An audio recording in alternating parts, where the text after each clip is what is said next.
लेकिन अमेरिका में वो लॉन्ग वीकेंड तो पूरी तरह से एनवीडिया के नाम ही उसका खुमार छाया हुआ है। एग्जैक्टली बिल्कुल, मतलब 9% की कल रैली इसमें बनी, $1150 का प्राइस हो गया उसका।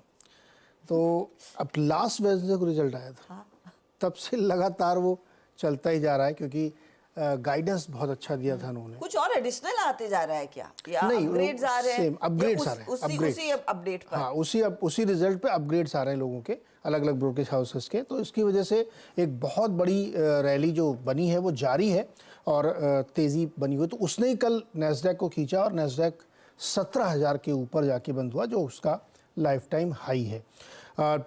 S&P बिल्कुल फ्लैट था। S&P भी एक्चुअली दिन के दौरान नीचे था, लेकिन वो ब्रेक इवन पॉइंट पे बंद हुआ बिकॉज ऑफ एनवीडिया, क्योंकि टेक्नोलॉजी स्टॉक्स का वेटेज S&P में भी है। लेकिन डाउ क्यों गिरा? अगर ये दोनों इतना चल रहे थे तो एक तो ये रीज़न बहुत कॉमन सेंस वाला है कि उसमें उनका वेटेज नहीं IT का, लेकिन गिरना नहीं चाहिए था। गिरा इसलिए कल क्योंकि कल बॉन्ड मार्केट ने रिएक्ट किया। बॉन्ड में सेल ऑफ था कल, बॉन्ड मार्केट में काफ़ी बिकवाली की गई, और उसके पीछे एक रीज़न ये था कि जो कंज्यूमर कॉन्फिडेंस का नंबर आया है अनएक्सपेक्टेडली बहुत हाई आया है, और इससे ये पता लगता है कि कंजम्पशन पैटर्न काफ़ी स्ट्रॉन्ग है। तो अब मुझे ये डर लग रहा है कि जो PCE का नंबर आने वाला फ्राइडे वो भी कहीं स्ट्रॉन्ग ना आ जाए। एक रीज़न ये, दूसरा हाउसिंग सेल्स के नंबर भी एक्सपेक्टेड था ऊपर आएंगे, और वो वैसे ही ऊपर आए हैं। तो इसकी वजह से ओल्ड इकॉनमी या बॉन्ड वाले सेगमेंट में आपने देखा कि एक सेल ऑफ था, इसकी वजह से यील्ड जंप कर गई दोनों में।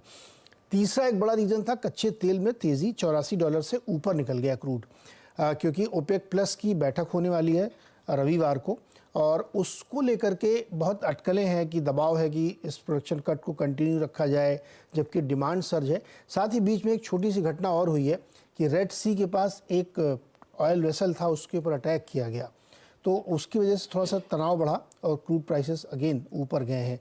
तो अभी ये संडे तक, जब तक ओपेक की बैठक हो नहीं जाती, ये दबाव मुझे लगता रहेगा, और ये भी पूरी संभावना है कि जो प्रोडक्शन कट चल रहा है वो दिसंबर तक के लिए कंटिन्यू कर जाएगा।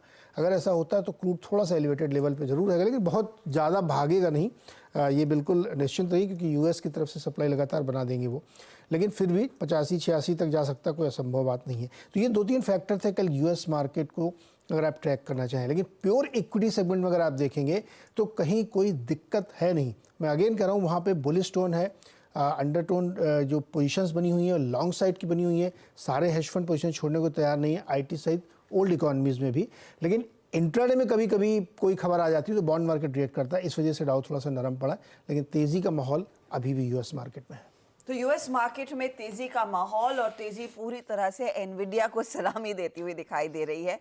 एनवीडिया नहीं होता तो शायद नैस्डैक के लिए इतनी खास तेजी नहीं होती। एग्जैक्टली, किसी ने पूछा कि एनवीडिया में क्या बबल बन गया है, तो इसका रिप्लाई ये दिया गया कि जब .com बबल हुआ था, अगर उसको हम एक्स्ट्रापोलेट कर दें यहाँ पे, तो एनवीडिया का भाव $2800 होना चाहिए। तो अभी तो $1000 ही बबल से बहुत दूर है। हाँ, बबल से बहुत दूर है, लेकिन वहां पर जो जोरदार तेजी बनती दिखाई दी है, आश्चर्यचकित करने वाली वो तेजी, क्योंकि कल भी इनफैक्ट शाम को जब मैंने देखा, मैंने पहले डाउ देखा तो करीब 150 पॉइंट नीचे था, फिर नैस्डैक पर नजर गई है 17,000 के ऊपर, और फिर एनवीडिया आई थिंक 7% ऊपर था।